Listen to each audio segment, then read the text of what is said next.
When I go to Europe, I am so inspired by people who find their niche in life and do it with gusto. That's the cool thing about travel, is finding people and just being inspired by their love of life.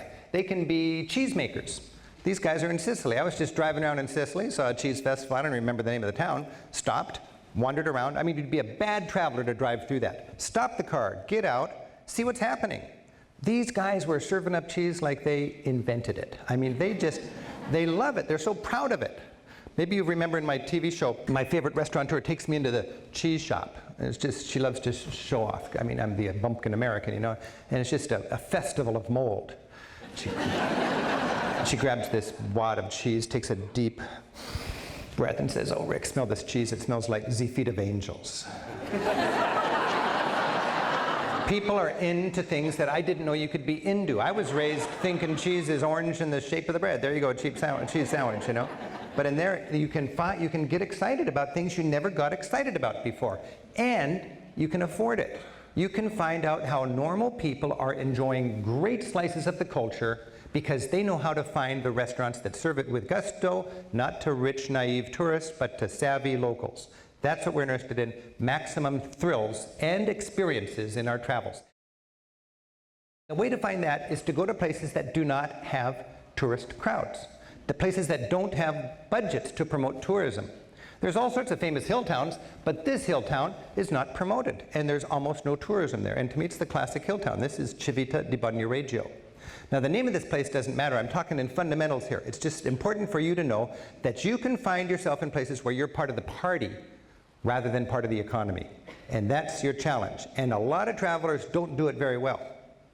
Now, I don't have time to get into all the specific places in this talk. This is fundamental travel skills. How to carbonate your experience by finding places where you're not just seen as a walking dollar sign. You walk up that donkey path and you'll find a town, a little village, just taking you right back centuries. Now, if all I had to talk about were famous places, you know, the Acropolis in Athens or the windmills in the Netherlands, I'd have nothing to offer. We all know that. I'm the first one to scamper up to that windmill. And just a couple months ago, I was the last guy in the Acropolis, all alone with the Parthenon. It was exciting. That's great. But what gives your trip a very important extra dimension is to find those places that somehow missed the modern boat. Places that, for whatever quirky reason, are just ignored by the modern rush in Europe. Now, this is a good example. This is the Italian Riviera, the Cinque Terre. And wow, the Cinque Terre. This is 5 little villages put in the most rugged part of the Italian coastline 1,000 years ago, hiding out from pirates. Now, when we look at all these towns I've just showed you, it's easy for them to fall through the cracks. You know, they are, for quirky reasons, not developed. This place is not developed because you can't get a big bus there, and consequently, no tourist groups can get there. It's not developed because the government preserves the buildings. There's no way that anybody can build a comfortable hotel in any of these 5 villages on the Riviera because, look at it, it's perfectly preserved. Wouldn't it be awful if there was a fancy modern hotel there? Now, if anybody who owns that land wanted to make some money, they would do it in a heartbeat, and you can bet people are frustrated. But the government says, no, we're going to preserve our heritage. That means in these little villages, there's no comfortable hotels. And that's good news, because it keeps away the most obnoxious slice of the traveling public. People who need comfortable hotels, all right? So if you can put up with the funky little guest house or pension or tiny little 1-star hotel or the B&Bs in this place, you got Italy in your laps. I was just there. Oh, it's a wonderful place. Some of our best family times are there. We were just there filming. We spent a whole week living out of this apartment. So thankful the new priest agreed not to ring the church bells from midnight to 6 a.m. This is another good example of a town that is less touristy than it should be. This is Hallstatt. Now, this is just 2 hours south of Salzburg. Salzburg is touristy, isn't it? Now, many people go to Salzburg and complain about the tourist crowds. Don't go to Salzburg and complain about the tourist crowds. Go there and enjoy a touristy town. It's Mozartville, Julie Andrews, Sound of Music, and so on. A lot of people go to Salzburg, complain about the tourist crowds, and the next morning they take the Sound of Music bus tour. Well, come on, you're going to be rolling through the foothills of the Alps with 40 Japanese tourists singing Do a Deer. That's fun, but it's not getting off the beaten path. In fact, I love doing it, but then I get on that train, I go 2 hours south, and I find myself in Hallstatt. And here, I'm just communing with nature with Austrians that really know a good place. All over Europe, you've got these opportunities to go 2 hours away from the famous places and enjoy a bit of the magic that keeps me going back to Europe. I've spent a third of my adult life exploring Europe, and it's so much fun to realize I can never exhaust it for what it has to offer. There's so much there, and I just need to know that we've got the shortest vacations in the rich world, and we owe it to ourselves to plan our trip smartly so that we choose the places that will be, I think, most rewarding, and we minimize the redundancy. There's a lot of ways you can plan a smart itinerary. Now, all of these little places I've showed you, they fell through the cracks for various reasons. They're small enough to do that. Big towns, beautifully preserved with lots of great art, like Toledo here, are going to be touristy. We do not veto a place just because it's got tourist crowds, but we do think of enjoying it in a way that minimizes those tourist crowds. For instance, many of the tour groups will visit the most popular places but not sleep there. They will retreat 1 hour north to the predictable plumbing of their high-rise hotels. Okay? And it's more convenient for them to stay away from the must-see little town, because then they can get a cheaper hotel and they can charge everybody on the bus $50 to go down there on an optional excursion and see it. Much better than paying too much for the hotel in the town and not be able to sell it to everybody to make extra money on the tour. Do you follow me there? So I find that if you can spend the night in these places, in so many cases, it's a better experience. For instance, in Toledo, I really believe El Greco would recognize Toledo after dark, okay? El Greco lived there, he worked there. You'll find the local people have made their money and by dinner time they've pushed their postcard racks away, they've closed up their cash registers, and now they're relaxed, ready to do their paseo thing. The same thing is true in Rothenburg. If you've been to Germany, you've probably been to Rothenburg. How many of you have been to Rothenburg? Anybody? It's a great town. I mean, I love Rothenburg, but it is touristy. Spend the night. I've got friends in the tourist board in Rothenburg, and they lament their miserable visitor to overnight stay ratio. You see, they're going to make serious business only if people have dinner and spend the night. The whole town is tourist-filled, and nobody stays for dinner in the hotels, and they don't make as much money as some other towns. So they're trying to figure out ways for people to spend the night. I think it's great after dark. Venice is another good example. Boy, in Venice, you know, in the morning you see all the buses, all the boats coming into town in Venice down the Grand Canal. The bus system is a bunch of boats, actually. They're jammed with tourists coming into town. It's rush hour. And at night, the boats it's like rush hour again, heading out. Everybody's staying on the mainland or on boats nearby. The city is just of 50,000 or something like that. It is inundated with tourist crowds during the middle of the day. I'm telling you, if you spend the night in Venice, it's magic late and early. It's well worth paying the price to stay downtown, to have the magic of the town without all the tour group madness and the commercial intensity. Local people say they retake their town after hours when everybody else is gone. Parallel world in Venice, really. There's the real crass commercial tourist world, and then there's a genteel, elegant, traditional world with the old Venetians. And you can still find that, but you're not going to find it during the middle of the day, I can promise you that. Okay, I've been talking about these little towns that can fall through the cracks. Big cities, you got to be careful as a tourist. You're not just suckered in all the half-timbered little village cuteness. You know, Europe is not cute anymore. Europe is a no-nonsense, lean and mean business machine. Remember, it united in order to create an economic free trade zone to compete with the United States. Today, Europe is 400 million people with a $13 trillion economy. To put it in perspective, the United States is 300 million people with the same $13 trillion economy.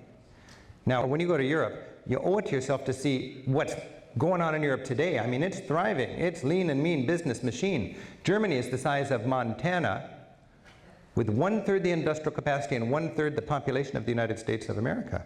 I mean, it's amazing when you go to Germany. And we intend to go there and say, where's the slap dancers and who's wearing lederhosen and you know, this, and can you yodel for me? Well, I think there's a more real Germany, and it's called Dusseldorf or Hamburg or Frankfurt or Berlin. And as a tourist who's honest, you really need to spend a day in a big city to appreciate that. And I would say Berlin is the big city to go to. I absolutely am crazy about Berlin. And it's one of the cheapest big cities in Europe, believe it or not.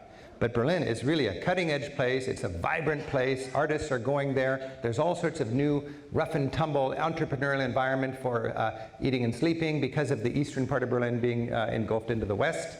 And it just is a happening place. I can't believe I'm saying this because I used to be so into Munich. But I'll tell you, somebody asked me, they got 3 days in Germany, what should you do? Berlin, you know, Berlin's it. Munich is just flat beer and stale pretzels, all right? Now, when you think about Berlin, remember, 20 years ago, you couldn't walk across this street without getting killed. That was the Berlin Wall. Now, Americans are just the ones that really want to go to the Berlin Wall. It's understandable. That's a war that we won, and we want to go to Checkpoint Charlie and remember all that. It's fascinating stuff, and there's plenty of sightseeing to do. But I want to remind you that it's a little bit old news in Europe these days. Don't take it personally. They still are thankful that we stood up to the Soviet Union and saved their freedom and everything. But they're on to new things now. And it's the Americans that come in there and say, can I have a piece of the wall? Do you have a little chip of that wall? And, you know, where's Checkpoint Charlie? So check that out. But remember that Germany is really skyscrapers like this. All right, and it is a breathtaking time to be there. So Berlin, you owe it to yourself to see a modern city. I guess that's my point. Then you can revel in the cute stuff, because I'm just a sucker for the old castles and the half-timbered towns and everything. My staff always nags me that I'm just too into dead things, you know, in my travels. Well, I don't know, I think we don't have the old stuff here. That's probably one reason why I'm so into that there. Okay, you've seen the modern stuff. Go to the old cute stuff and understand it. Right? I mean, when you look at this castle, you're looking at feudalism. 700, 800 years old, back when there were 300 independent countries in what is today Germany. And when you look at that, you got to remember each one had its own weights and measures and crown jewels and customs and all that sort of thing. All these little tiny two-bit fiefdoms and dukedoms and everything. And the castles were put in remote spots for defensive purposes. Now, when you look at these castles, you got to understand what you're looking at. When you look at this castle, you're not looking at feudalism. You're looking at Romanticism. That's the ism of the 1800s. This castle was built the same generation as the Eiffel Tower. Now, for years, I went to this castle and I thought it was medieval. It's pointy. And then I learned Romanticism. It was the ism of the 1800s, and all of a sudden a third of my sightseeing takes on some meaning. You see, understand what you're looking at. It's so important. You don't need to be a scholar. You just need a healthy curiosity and get your hands on some good basic information and learn about it. One of my favorite kinds of castles is a ruined castle. Here, with a little imagination, you're under attack 1,000 years ago in Portugal.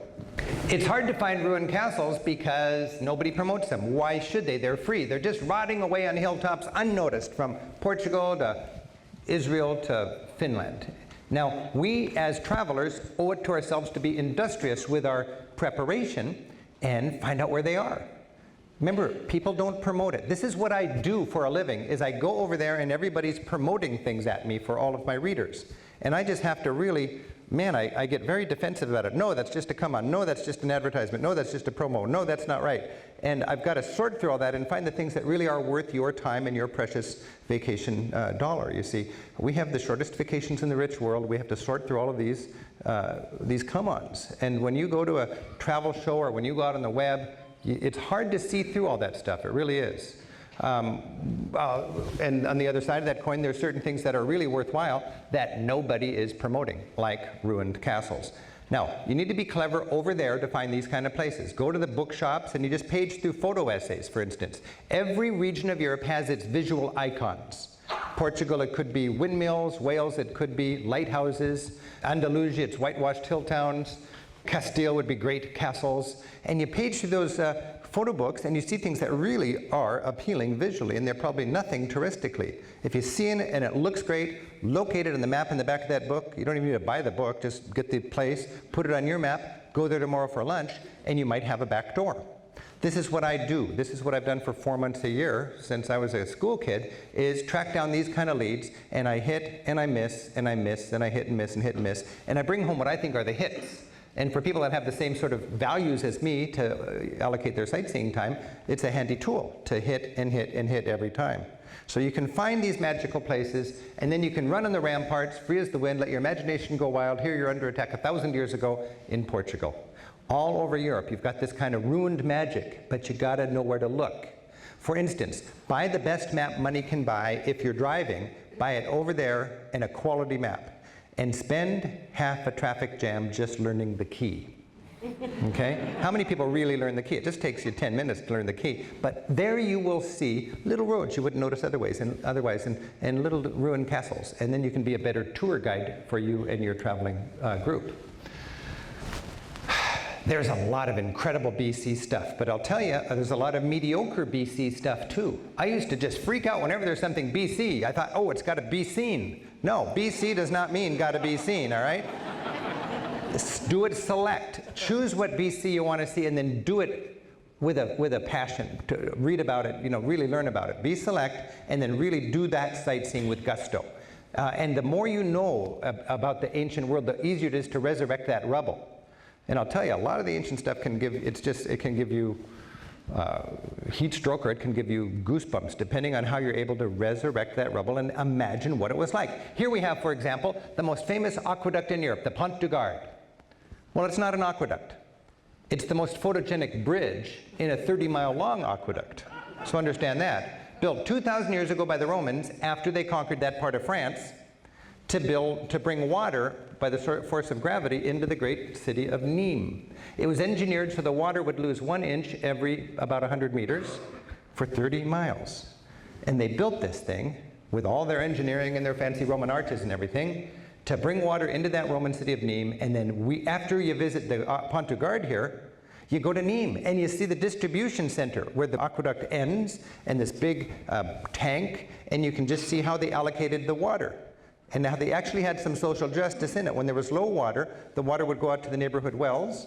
When there was more water, it would go to the decorative fountains, and when there's more water yet, it would go to the fancy palaces. Do you see? I mean, that's just a fascinating little insight into Rome. And then you can imagine the jubilation on that day so long ago when water finally tumbled into the city without people having to carry it there. See, that's what you need to do. That's what you need to challenge yourself to do in your sightseeing, is to flat out understand what you're looking at, because most people don't bother. I've got lots to get homesick for, but it is not an option. When I'm in Europe, I am there, psychologically, all right? We need to be there. I mean, we're really good at not being there. It's so easy to be in a bubble with our air-conditioned car and our favorite music and our Coke and our friends talking baseball. Well, you could just stay home and go to IMAX, It's not much different. Get out of the car, touch the culture, abandon yourself in the culture, just lose yourself in the culture. It's great. Lots of ways to do that. You don't find them in guidebooks, but you just got to think about it. For instance, a lot of people going to church is an important part of their weekly routine. Every Sunday they go to church. In Europe, they're far away from home, they can't go to church. Baloney, you're at home in Europe. You got an opportunity to go to church in Europe. You could go to the greatest church in Christendom, St. Peter's Basilica, and take a flash photograph of Michelangelo's Pieta, or go to Mass any day of the week at 5 o'clock. Obviously, two different ways to experience that greatest church in Christendom, and one of them is going to have quite an impact on you. You'll be in the markets in Europe. We've got Pike Place Market here in Seattle. It's great. Every town in Europe's got a market at least as colorful and fun as Pike Place. That's the first place I head in so many cases. It's a lot of fun. Now, when you're like me in Europe, you don't speak the language, you're not good at the metric system, you're new with the coins, you just want to buy an apple and a carrot, there's a long line of people behind you that are doing serious business, you get a sense the merchant is not that excited to see you. You're a gawky tourist, or you feel like a gawky tourist. Hold your ground, you're not a gawky tourist. Tell yourself you're one in a 1,000-year-long line of hungry travelers that wants to buy an apple, that doesn't speak the language, that's not good with the coins. You're legit. You're part of the scene. That's so important. It's just a little mind thing for us. We can be awkward and wallflowers, or we can actually hands-on it, okay? You need to be hands-on. You'll be in France during harvest time, and you'll see these incredible grape pickers out in the vineyards. And you get out your zoom lens and hope they don't see you as you capture them in your camera. Or you can put your camera away and you can go out there and pick grapes with them. Two different options. Tonight in the village harvest festival, there's just grape pickers dancing, and some of them are tourists as well. You see, you can do it. You can get into the culture. The art should be fun. If the art's not fun, you don't know enough about it. I can say that from my own experience. For years, I went to the great museums in Europe because my mom said it would be a crime not to. There I was, surrounded by people looking like they were having a good time, and I was convinced they were faking it. Sure, Franz Hals, very exciting.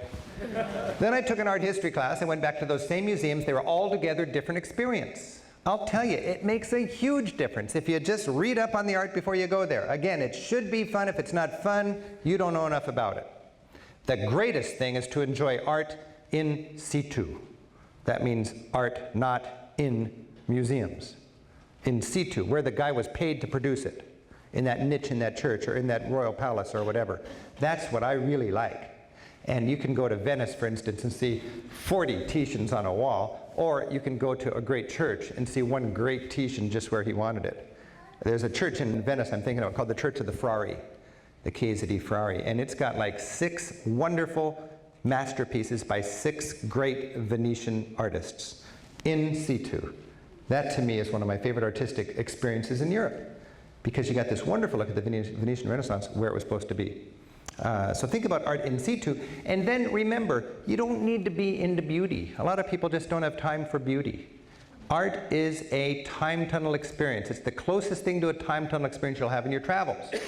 So even if you just kind of go, yeah, Botticelli, understand the context in which it was created, okay? Here we have a painting or a fresco by Fra Angelico. Fra Angelico was the greatest painter of the High Middle Ages.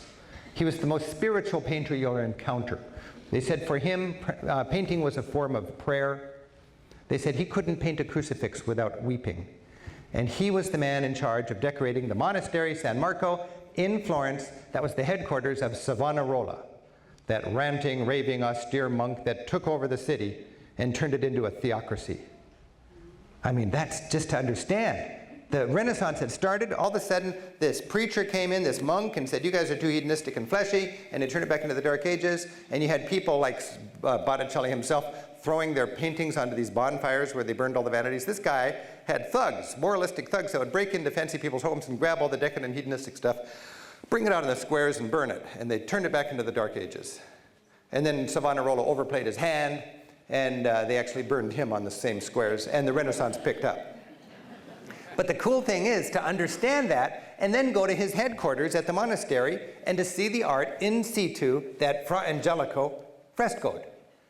I mean, I'm getting excited just thinking about it, and you can be there, and I've seen it many times.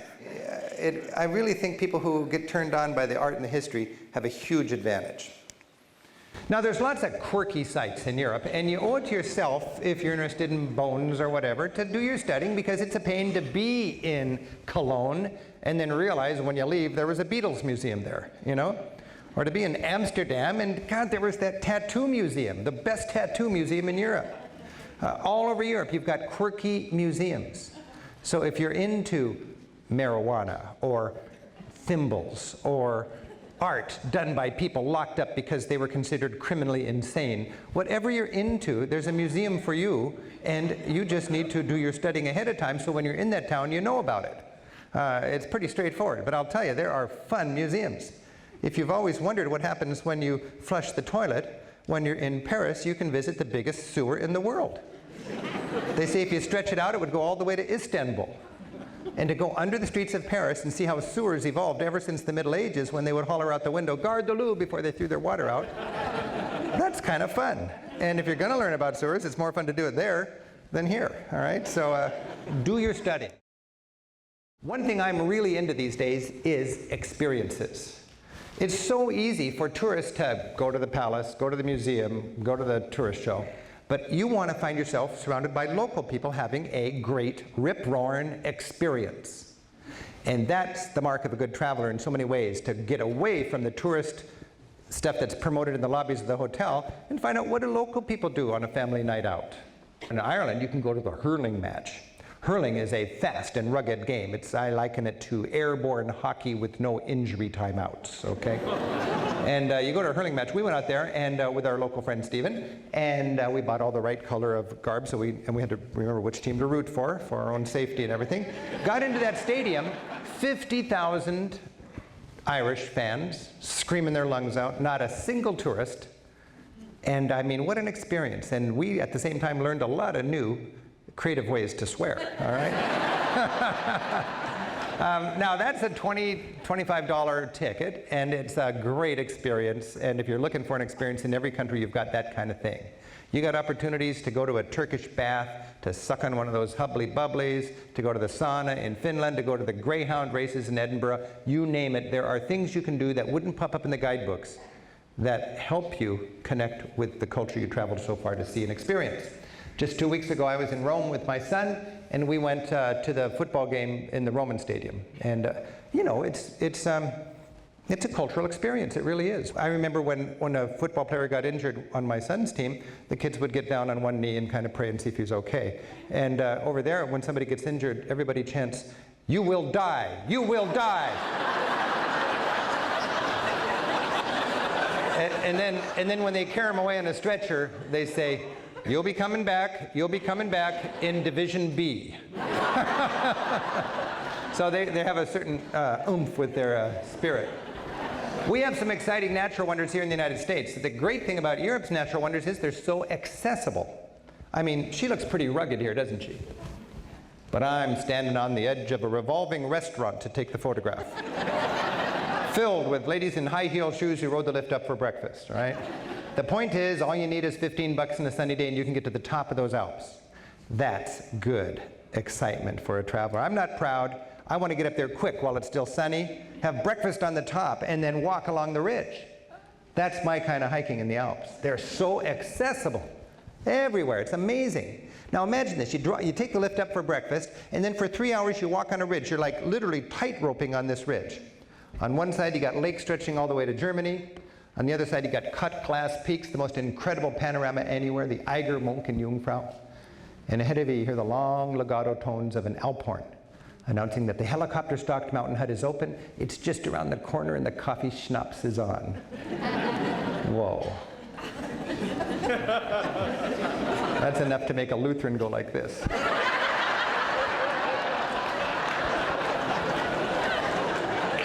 And a bonus is the traditional culture survives the most vividly in those high remote places. You got the best visual, natural thrills, and you also got that glorious cow culture. Now you can hike or frolic all the way across the Alps from France to Slovenia and never come out of the mountains enjoying trails like this. Oh man. And sleep in huts like this. All across the Alps. You get a good map, you see these little huts. They're not youth hostels. They don't show up in Let's Go Europe. They are for the locals. They're Naturfreundenhuts. That's like mountaineers' huts, you know? And they're designed for locals that don't have a lot of money, that hike up there, and for 20 bucks you get a mattress, and you eat a hearty dinner, and you plan your trip for tomorrow's hike. This particular place has some history. This is in the most traditional part of Switzerland, Appenzell. It's specifically called Ebenalp, E-B-E-N-A-L-P, page 212 in Rick's Switzerland book. I've long since stopped spelling places and handing out handouts. I want to remind you, if you're looking at this and you're wondering, you know, well, where do I get specifics on that? It's in the book. I mean, we've got 20 books that we update every year, and in the Switzerland book, I've got listing places like this that apply to people's hikes. Do you need information that's up to date? Just a month ago I was in Rome, and all my life I've been looking at the top of this thing, this Victor Emmanuel monument, and now they've put an elevator in. And for €7, that's $10, you ride the elevator up and you're on the top with the most glorious view in Rome. That's a great new opportunity. And you need a guidebook that's been updated every year in person to know about that. So I'm just telling you the importance to have up-to-date information. I hate to travel with old information. You know, guidebooks are kind of expensive, but boy, so is your trip. And you want to know, you don't want to look at this from below. You want to know that just 3 months ago they added an elevator and you can actually go up there. When you go to Berlin, you want to know about the new Reichstag building. Well, I'll tell you, this is thrilling history, and to get a little background on it really makes a lot of sense.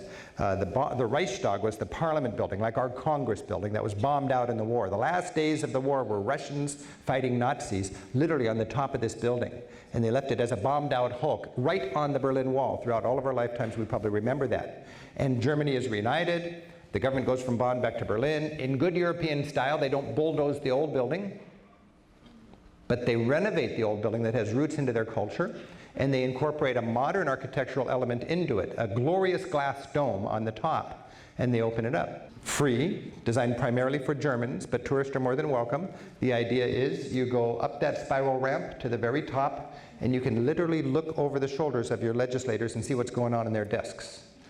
Now that's a powerful architectural symbolism, because the German people have been jerked around too much by politicians that aren't working in their interest in the last century. And now they've got a new government, a new parliament building, and they're going to make a strong statement. This is government by the people and for the people. The tourist information office is the first place I stop when I'm in a town. No matter how well I know the place, I stop by the tourist information to find out where can I rent a bike, where can I wash my clothes, can I have a map of the town, what time are the fountains on tomorrow, this sort of thing. You need to take advantage of the tourist information office, but you need to understand that it is in business not to help you enjoy the town, but to help you enjoy spending money in the town. There's a fine difference there. They're not going to tell you, come back, you don't need to spend $350 tonight for that hotel in Munich. I forgot to tell you about the circus tent. 400 mattresses, $5 a night. You get all the mattresses and blankets you want, free tea in the morning. It's a cross between Woodstock and a slumber party. Ride track 17, it never fills up. Have fun in the beer hall and then sleep cheap. They're not going to push that kind of stuff on you. But if you go to the tourist information office in Munich and you ask, what about the circus tent? They will, kind of begrudgingly almost, pull out the printed brochure and give it to you. Remember, in Europe, tourist information offices are generally not information offices anymore. They've been privatized. The information you see is what's been paid for. It costs money to get your brochure on the rack. If you're just an idealistic, fun-loving, retired school teacher that wants to take people on walks through the town, you don't get on the rack because you're not giving a kickback to the tourist office. Having said that, you will be impressed by how well organized Europe is with these tourist information offices, and it's up to you to pick up the information, go out, have a cup of coffee, and sort through it and plan a smart attack. If you're literate and if you're inclined to be a good tour guide, you can. You just got to be proactive, get that information, and sort through the options. One of my favorite ways to spend $15 in 2 hours is with a local guided tour. I love these things, and if there's tourism and if there's history to share, there will be retired school teachers and aficionados of this or that, meeting people at the tourist office, taking people on a 2-hour walk through their town. It's always time and money well spent. Now you can take it one step further than that and hire your own private guides. 5 or 6 years ago, I realized, hey, I got that option. It's worth it for me. I'll spend $200 to have a guide for 4 hours. And I've got my own private guide. Then I get triple the value out of my research time, and I can put that into my guidebooks. When I go to Europe I'm going for 2 months right now, I've probably got 20 guides lined up over that 60-day period. And out of those 20 guides, half of them, they'll all be good, but half of them will be good enough to recommend to other people. I will keep track of those email addresses and those independent local guides, put them in my book so they can be contacted by people like you on your trip. Especially if you've got a group of 4 people or something like that, it can make sense to hire a local private guide instead of buying 4 tickets on one of those tape-recorded bus tours. It's almost the same cost, and then you have somebody that meets you at the hotel and is your own buddy that takes you out and around, and it's always a beautiful experience. I want to talk for just a minute about packing light. So I want to remind you, we don't have a burro, right? You're going to spend a lot of time running around Europe with too much gear if you're not careful about it. When you look at this, you wonder, why do those people need all that stuff? You need to be mobile in order to have a good time. This is a very old shot of a couple people on one of our tours that are carrying as much as we allow people who take our tours. 9 by 22 by 14 inches. That's your self-imposed limit. That's my limit. We took 10,000 people on our tours last year. Nobody was allowed to carry any more than this on their trip. For a lot of people, that was a radical concept. What, 9 by 22 by 14? That was my cosmetics kit. Nope, that's everything. We strong-arm people into traveling this light, and I remember for years dropping in on them a week into the trip, asking them, are you okay? I know you're packing a little lighter than normal, and they're passionate about it. Yes, we're having a great time. Next time we're going to go lighter yet. You'll never meet anybody who after 5 trips brags, every year I pack heavier. With experience, you get serious about packing light, okay? Again, in Europe, there's 2 kinds of travelers, those who pack light and those who wished they packed light. I'll give you a quick rundown on these kind of bags. I live out of this bag for a third of my adult life. 4 months out of the year, this is literally my home. Again, tomorrow I'm flying to Portugal. I got it all packed up. I always look at it, I pick it up and I go, boy, that's light, am I missing something? And I go back to Europe through the back door, I get into the packing session, I go right through all the checklist and everything's there for my trip. A key is don't pack for the worst scenario. We're programmed to pack for the worst scenario. It's just good for business, you know. Pack for the best scenario. If you're in a jam, that's okay. You can buy yourself out of the jam over there. They got all this stuff. I don't bring an umbrella, and when it starts raining, I'll go buy an umbrella. It's $6 on the streets. I can go for a whole month without carrying an umbrella, you know. Take what you need. You're not going hiking in the Cascades here. You're living off the European land. Take enough toiletries to get going. look forward to running out of toothpaste in Bulgaria. Really, now you got a good excuse to go into a Bulgarian department store, shop around, and pick up something you think might be toothpaste.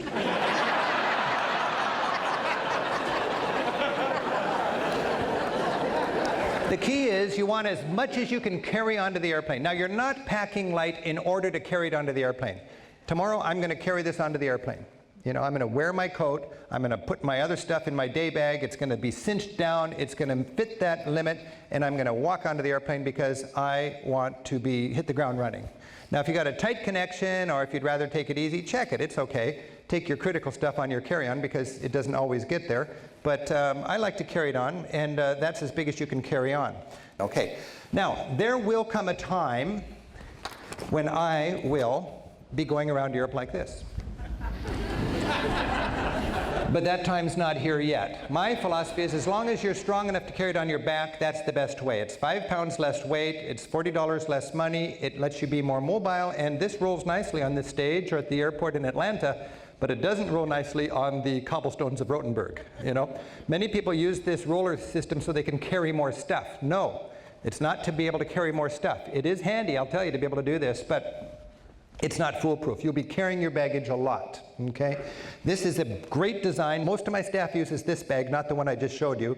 It's the same size and pocket configuration and quality as the other one. It's got a very firm and solid shell. It's got industrial strength wheels. I'm all over Europe looking at bags, and every time I see this bag, I swear it really is the well-designed bag. I'm very proud of this bag as far as wheel bags go, and that's another option for you.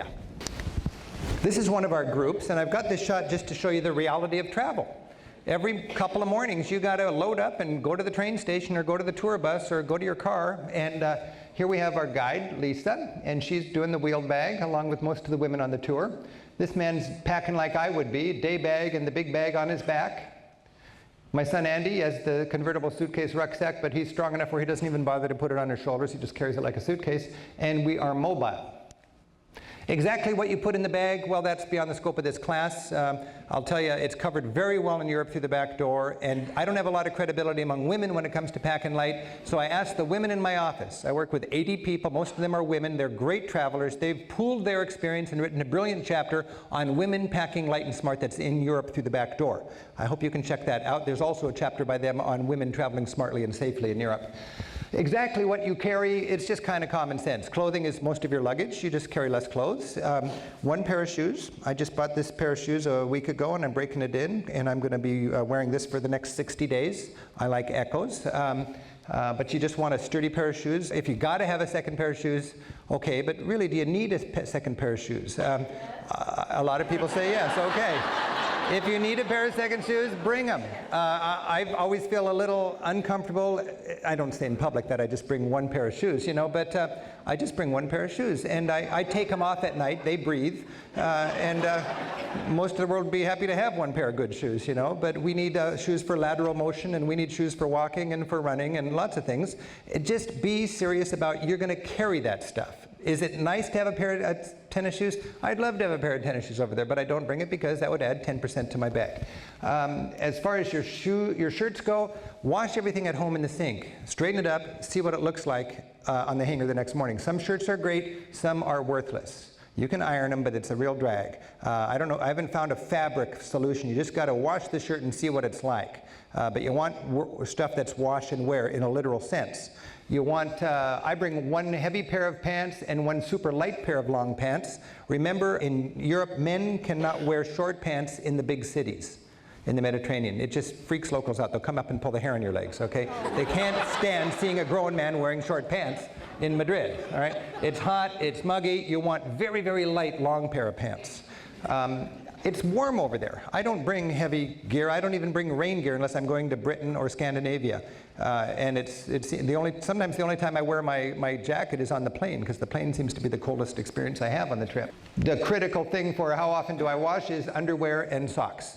So you got to decide how many underwear and how many socks you're going to bring. When you do have to wash, it's the big question. You can pay the hotel a fortune to wash your clothes for you. You can spend time going out to the local laundromat and doing it, which some people enjoy doing, or you can just roll up your sleeves and do it in the sink. And I do it in the sink not to save money, because I don't really care about saving 10 bucks on laundry. I do it because it's fast, and it's right now, and it's efficient, and it's exercise, you know. I just think of it that way. But it's a chore, it's part of living in Europe, it's not a big deal. A lot of people just, they'll blow a whole morning looking for a laundromat. They could have washed their stuff in 15 minutes, you know. You don't wash your pants every day, you take your pants to the laundromat every 3 weeks. I mean, really, you don't need to wash this stuff every day. A lot of people have to. You know, you just got to have your own decision on how high maintenance are you going to be in your travels. You're making me feel like a barbarian. All right. The Ziploc baggie of important little extras that you'll never use is something you want to keep down to a minimum. I always bring it to you know, you think you might need this spot remover or that moleskin or whatever. You just put it in a Ziploc baggie and deep store it. Your toiletries kit is really important. We've got a toiletries kit, I don't think I have it here, but it's a great design. You got small sinks in Europe, small surface space. A lot of people are upset because there's like anonymous hairs in the sink. Take it out of your guidebook, they tell me.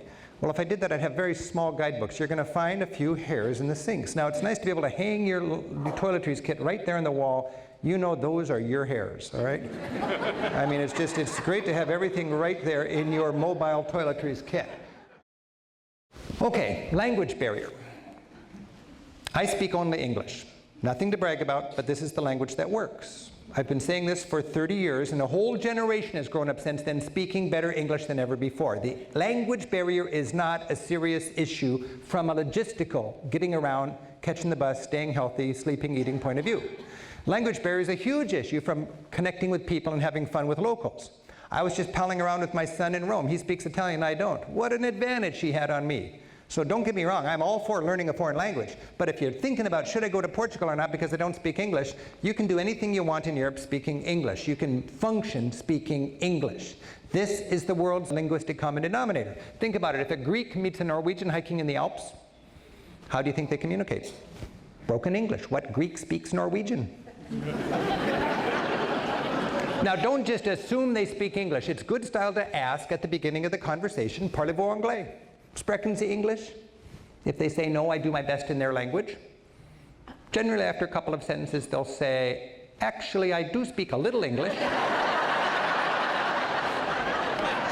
I think one thing we do well linguistically is put others at ease with their linguistic shortcomings. So they're going to do you a favor by speaking your language. Do them a favor by speaking it clearly. Enunciate every letter, assume they're reading your lips, wishing it was written down, hoping to see every letter as it tumbles out of your mouth. Easy words, no contractions, no slang, internationally understood words. If your car is broken in Portugal, point to the vehicle and say, auto kaput. That would be understood. I speak this way almost robotically for 3 months out of every year. When I return home, my friends say, Rick, you can relax now. We speak English fluently. But if you want to be understood, listen to your friends. They sound like Gaddafi in a shredder. Make it clear. Internationally understood words. It's a fascinating little game you can play, and you'll be pretty good at stepping over that minuscule language barrier. Again, this is covered very, very thoroughly in the book Europe Through the Back Door, in a chapter called Hurdling the Language Barrier, because this is vital. Communicating. And the bottom line is, if you don't speak French yet, forget it. It's hopeless. Rather than frantically trying to learn a few more French verbs, if you're interested in communicating, sit down and think about communicating in what the Voice of America calls simple English. That's what's going to help you. It's multilingual. They got 5 different ways to say sugar on the sugar packets. You got to make educated guesses. Remember, you're not being asked for answers out of the blue. These are educated guesses. You're not feeling well in Denmark. You see a sign with a red cross on it, pointing to the Central Sick House.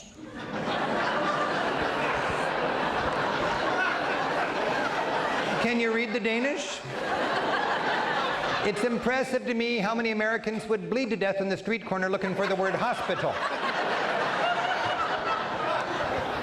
Now here's a sign on a shop in Germany. I've never looked up any of these words. I don't need to. I'm faking it, okay? You look at this and you don't say, what on earth is that word? You say, what are they trying to tell me here? These are hours. What can hours be? One of 2 things, opened or closed. And you guess, what would they be advertising? They're advertising when they're open. So you can bet this says either open times or closed times. And I bet it says open times Öffnungszeitung, open times. Vom, from, vom, if it rhymes, go for it. The 4th of July. Now on the left you see 6 words, most of which end in Tag. Guten Tag, soup of the Tag.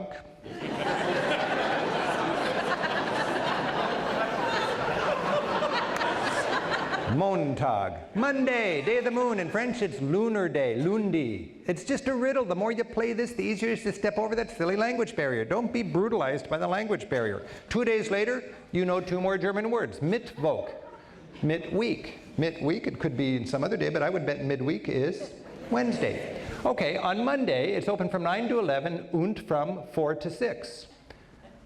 Anything over 12, subtract 12 and add p.m. 1600? Well, 16 minus 12, 4 p.m. I want to really stress this. At the risk of insulting my students, I just want to remind you, learn the 24-hour clock. I find people have been over there for 3 weeks and they still get giddy every time it goes over 12. If you don't understand the 24-hour clock and you miss your train in Paris, and many people do that and they're mad at their French for refusing to speak English. They just didn't know the 24-hour clock. Now, on Wednesday afternoon, something different happens. Everything else is open. There's only 2 possibilities. This is different. With all the confidence in the world, you can tell your friends, hey, on Wednesdays after Mittag, it's geschlossen.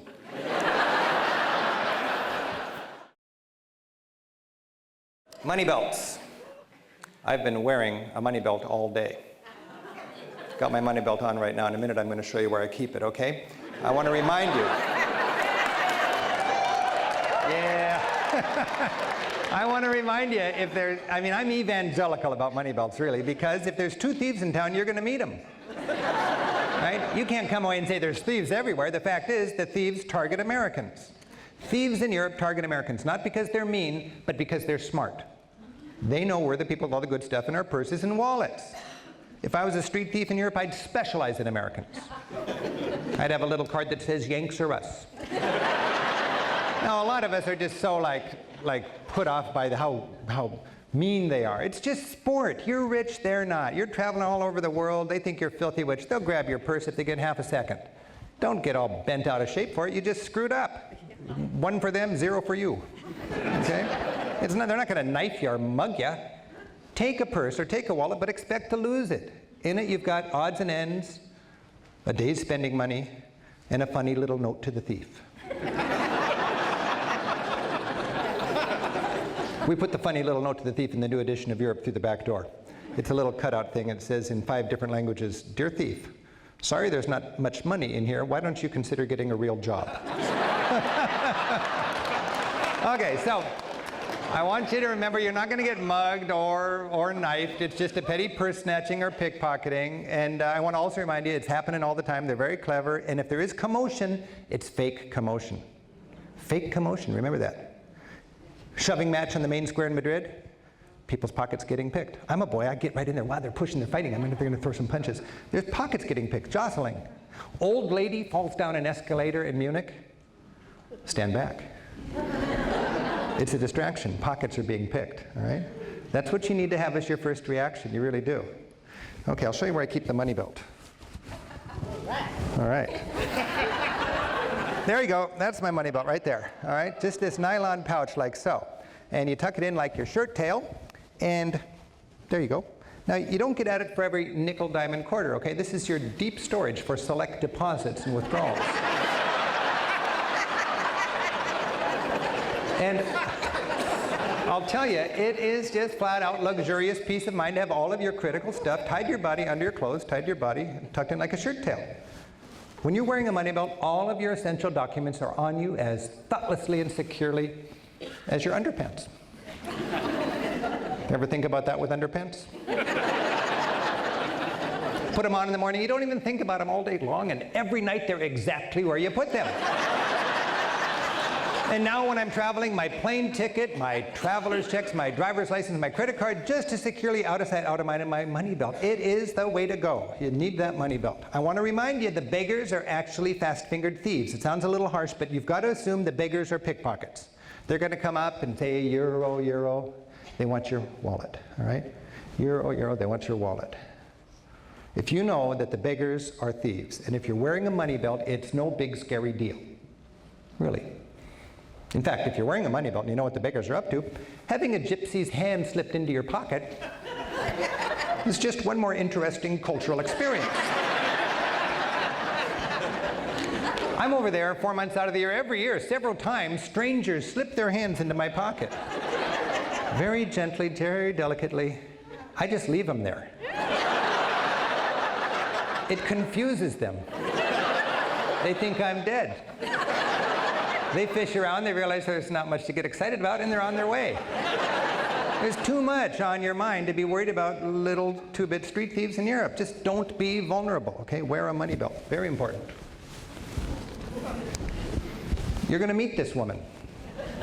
I know her. She works Tuesday through Saturday in Florence.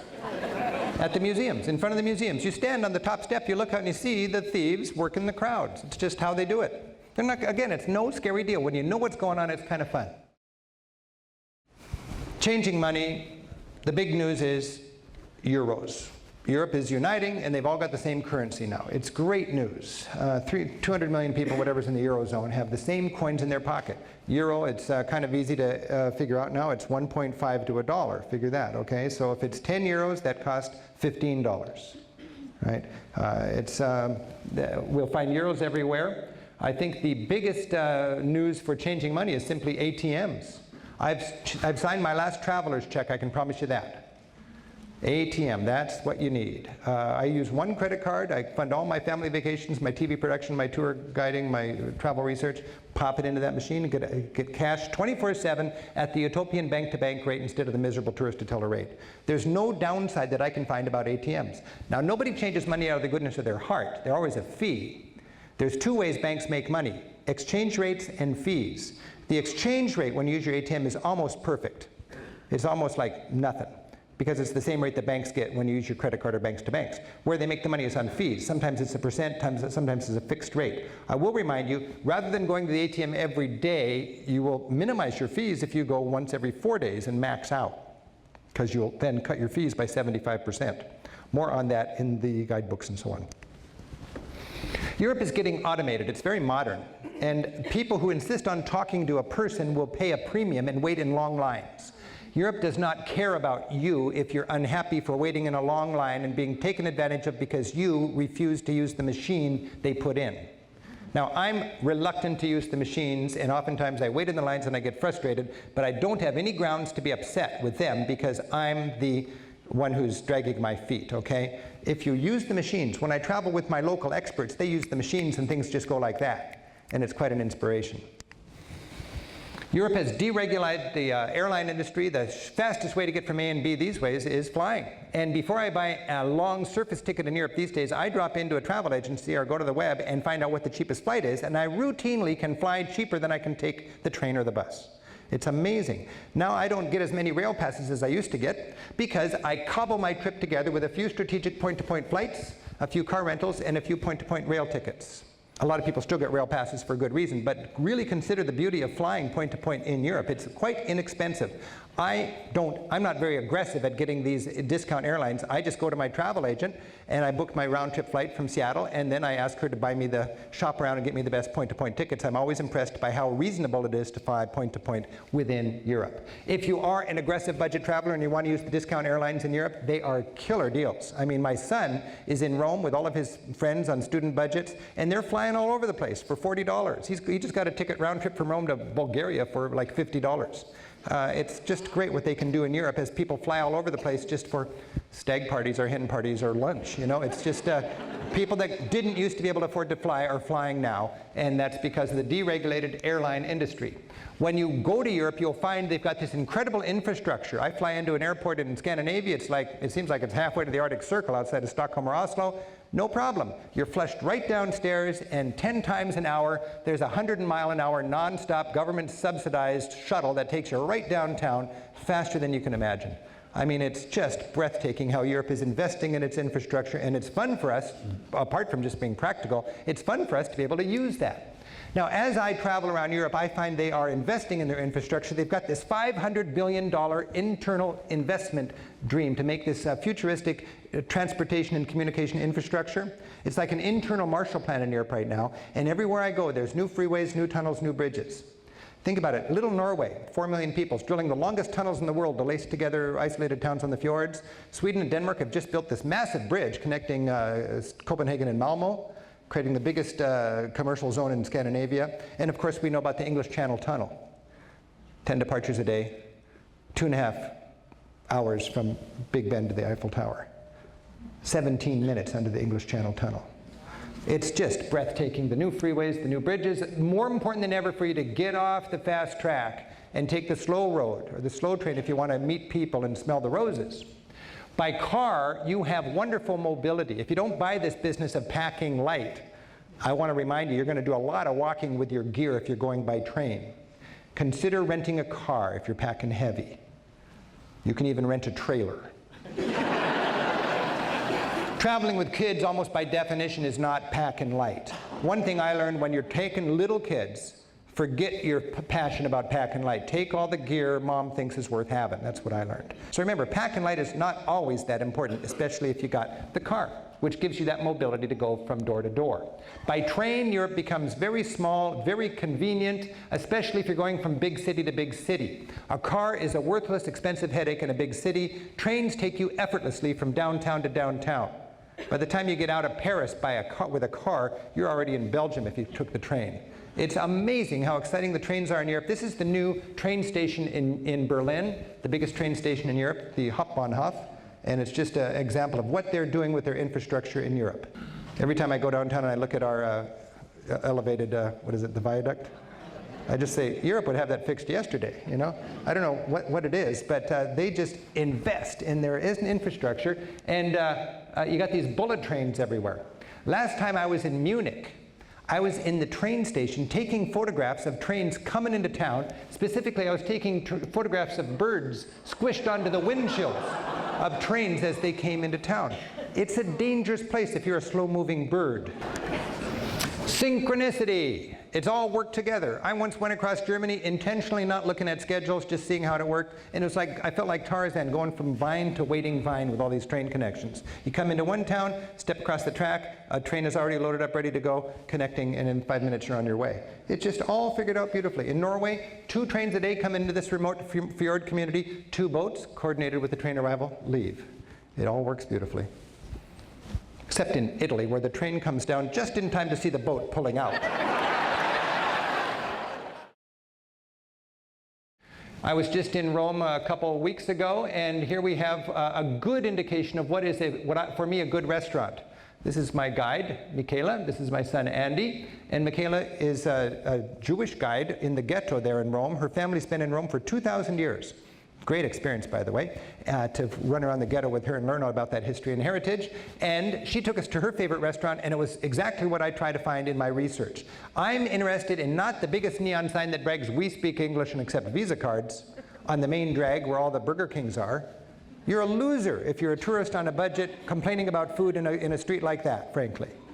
You walk 3 blocks away to the low-rent street where locals are eating. You go to a mom-and-pop restaurant with a small handwritten menu in one language. It's small because they don't want to buy enough food to have to sell all of this variety. They want to buy a small amount of food and serve it fresh, and every day go to the market and replenish their stock. It's handwritten because it changes every day according to what was fresh in the market this morning, and they're excited about getting what's seasonal. And it's in one language, the local language, because their priority is local eaters. They're not against tourists, but they really are most excited about serving hungry local people that know and recognize a good value. That'll be a delight to serve, recognize the quality and the value, and come back next week for another meal. Do you follow me there? You want that kind of restaurant, and when you find that small handwritten menu in one language, you know it's going to be a good meal. What are the prices? These are 10, 11 euros for your lunch plates. Okay, so that's $15 for your pasta and $5 for a glass of wine, and you got yourself a $20 lunch in a great atmosphere in Rome. Okay, is that demoralizingly expensive? I don't know. For me, it's just a pity it's not $15, but the reality is it's $20, and I had a nice lunch. This woman I call Antipasta. And she loves to cook. And she serves an all-out feast. It's a 5-course meal with wine for 22 euros. That's $35. You can eat well in Rome in that category if you know where to go. All over Europe, you get $15 hot plates if you know the blue plate special, the pub grub, the pre-theater menu, the Dagensrett in Scandinavia. You name it, there is a $15 filling hot plate for you in characteristic surroundings. In Britain, you just eat in the pubs. Wonderful friends, wonderful ambiance, and decent food. 15 bucks. There's 7 crowns in a dollar in Stockholm, and all over the old town you've got 69 crown. That's $10 lunch specials, including a salad, bread, and a drink. That's the reality. If somebody tells you a coffee costs $20 in Venice, they're just being hysterical about the state of our dollar. And I'm on the media all the time these days with this, and it's news. They want a timely hook. How miserably expensive is it? Well, if you're a bad traveler, it's miserably expensive. If you know how to travel smartly, it's just unmiserably expensive, okay? This is Simon, our producer, and Simon and I are over there for a lot of time doing our filming, and we'll get a quick lunch with a beer and a big hearty salad for $15. So that's in France now. If you just want a single lunch, like a single plate lunch, you can do that. This is Sonia, one of our guides in Scandinavia. Sonia and I were researching the book. We went to the cafeteria at the City Hall right in downtown Oslo, and they let the tourists go through the buffet just like the local City Hall workers. And that is a government-subsidized Mensa, cafeteria lunch for $15. You want to, no matter how tight your budget is, you want to make room for the splurges. And every third night, I like to have a great meal. It's really important to me. And I think what you want to do, again, is not have that biggest sign that says, "We speak English," Visa cards. You want to find a mom and pop place. I noticed my favorite 10 places in Paris all have the same formula. 10 tables, small place, run by a mom and a pop. One cooks, one serves. In Europe, it's really tough to employ people. I can complain all sorts of things about the United States and foreign policy and everything, but I'm the first one to say, I'm thankful I'm running my business here in the United States, not in Europe. It'd be terrible to run a small guerrilla kind of entrepreneurial business in Europe, because it's just demoralizing to try to employ people for a lot of reasons. But that's why the mom and pop places, I think, offer the best value. They don't need to pay their employees legally. Grandma's peeling potatoes, and the kids are washing dishes, and mom's out there and dad's cooking or whatever. That's the formula that seems to work, and those are the people that love their work, they offer a great value, and they know what they're serving, they care for their customers. It's a beautiful thing. Ooh, great sweets in Europe. Just learn to say 3 forks, please, and share it with your gang. The Europeans are very good at sympathizing with us when we travel because they know our dollar's in the tank. It's not good for them either. And they will bring the extra spoons, and they'll bring you tap water. You just got to know a few language tips to be able to get through these menus without going broke. Picnicking is the hardcore budget way to go. You cannot spend much money picnicking. That's the good news. I love shopping for a picnic. Now this would be for more than one person. I'm talking per person cost is very cheap. This is for one of our tour groups. One of my favorite things to do in life is to buy a picnic for 25 hungry travelers. They're up at the castle, I'm running around picking up all the stuff. I don't care what the cost is. It doesn't matter. It's cheap. It's quality. You spread it out, and that is our salvation if you're on a budget and you want to eat well, is to get good at picnicking. If it's just a quick, expedient dashboard lunch between Castles and North Wales, that's fine. It's nutritious, it's fast, it's, you're going to dine out that evening, all right? I was just with Andy in Rome, and he's learning to live on the cost of groceries. It's amazing how well and how good the produce is if you just go into the markets. Make an atmospheric spot for your picnic and it becomes a fine meal. And if you're really, you know, trying to save money, picnic in your room for dinner. This is a $4 doner kebab, and you know, half of it for lunch, another half for dinner, and you've got a $2 meal with the cost of your fruit that you picked up at the desk downstairs at the hotel. You know, I mean, just don't tell me you need $200 a day to travel through Europe, because it's just not true. Now, I want to talk for a minute about cheap hotels.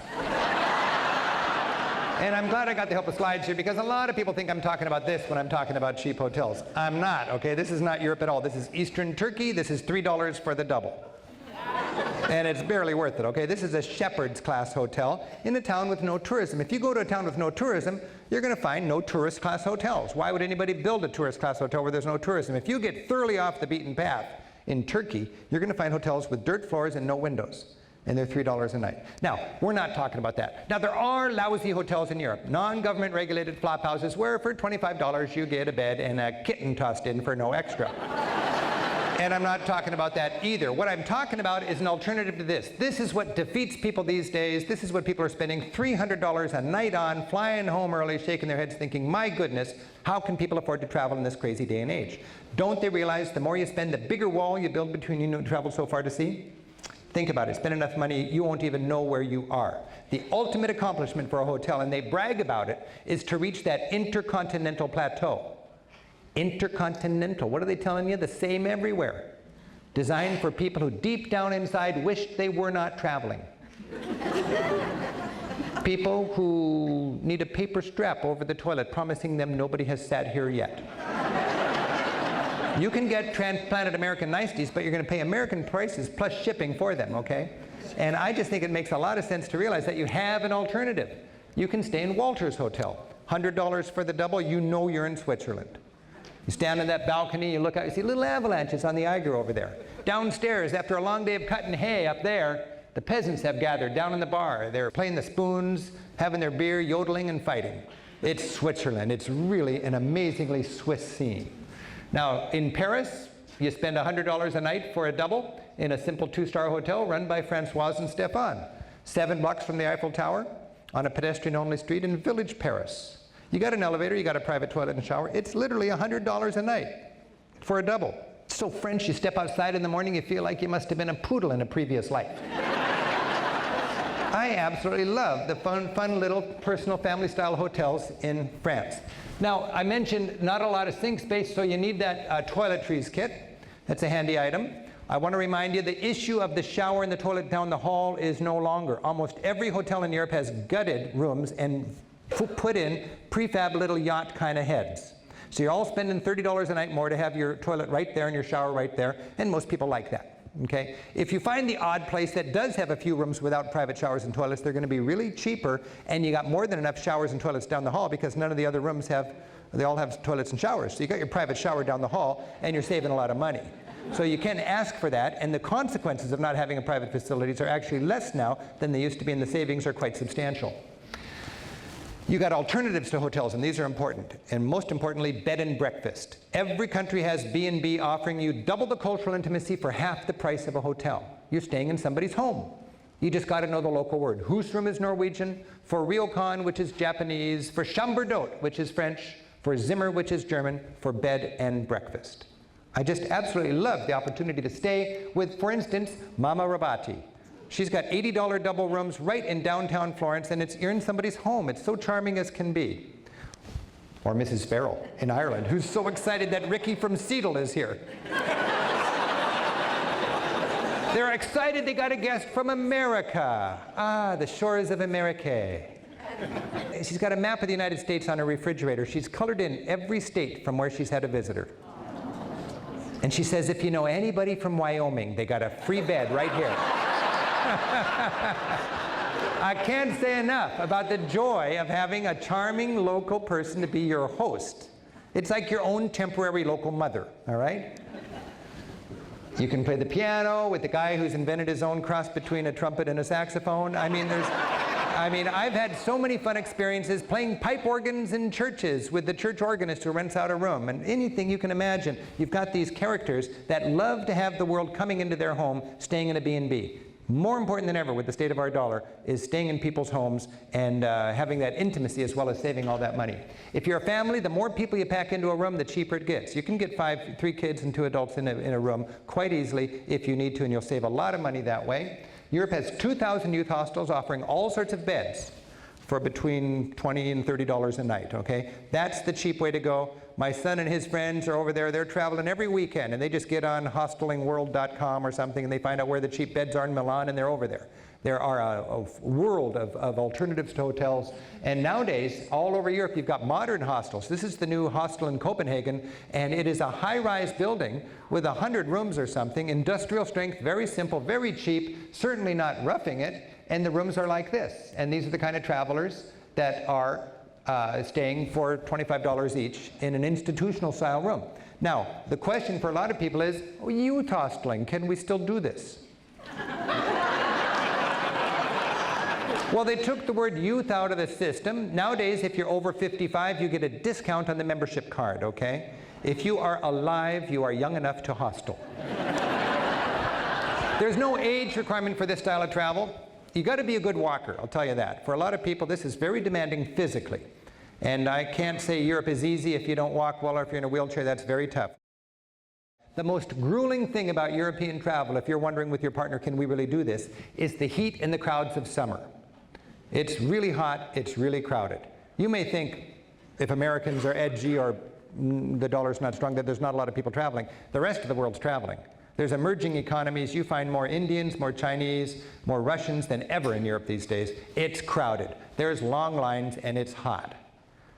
That means shoulder season is better than ever. April, May, September, October. I just got back from a week in Rome in the middle of winter and it was great. I love traveling off season. I'm not saying don't travel in the summer. I travel every summer. It's the best time except for the heat and the crowds. I mean, everything's open, days are long, it's just lively. But it's a little more challenging. You've got to be on the ball. Europe is crowded with people who live there, and it's crowded with all of us who hustle in every summer. If you're not on the ball, you're going to spend your time at the end of lines like this, at the end of lines like that, wondering, why am I back here? Well, you're back there because you had the same idea as everybody else did. You just messed up. It's Tuesday in Paris. All the museums are closed. What should we do? Let's go to Versailles. It's open. Not a unique brainstorm. Every guidebook recommends you stay away from Versailles on Tuesday if you can help it. Most people don't get around to reading their guidebook until they're about right here. And there's nothing else to do. I'll tell you, there's two IQs of European travelers, those who wait in lines and those who do not wait in lines. If you're waiting in line, you are messing up. You're a lousy tour guide for your family. All right? And one of my challenges as a writer and a guidebook researcher is to get my travelers around those lines. The lines are not to get into the site. The lines are to buy a ticket to get into the site. And there's almost always a way to get a ticket other than that line. And you can always go to places that just don't have much tourism. If you can name the Greek island that's touristy, there's 30 that you can't name for every one that you can, with boat service, with great little hotels and B&Bs, with great food, and with lots of potential friends that would love to play backgammon with you. You need to be an extrovert. This is part of the art of good travel. If you see four cute guys sitting on a bench, ask them to scoot over, all right? I've been saying this for 25 years and it works beautifully.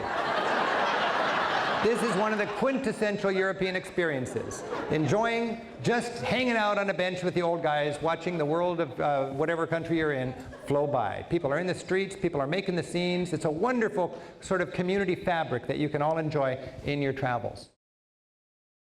My passion for my teaching really is for people who want to go on their own. My confidence is based on people whose grandchildren said, you shouldn't be doing this. You don't speak the language, you don't have a lot of money, you haven't been over there. Shouldn't you hire a guide and do a bus trip? No, they want to do it on their own and they can.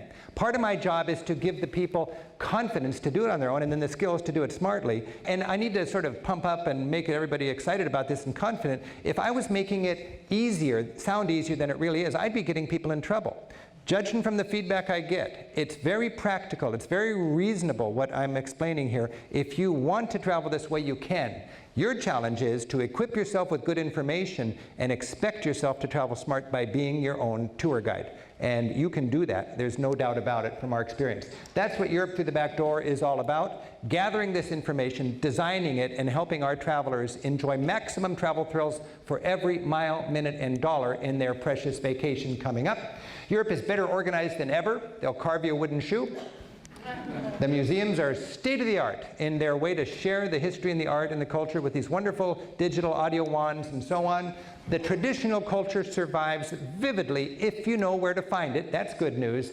And your challenge, again, is to find those incredible offbeat nooks and backdoor crannies. Thank you very much. Thank you. Thank you. Yeah, nice to see you. Thank you.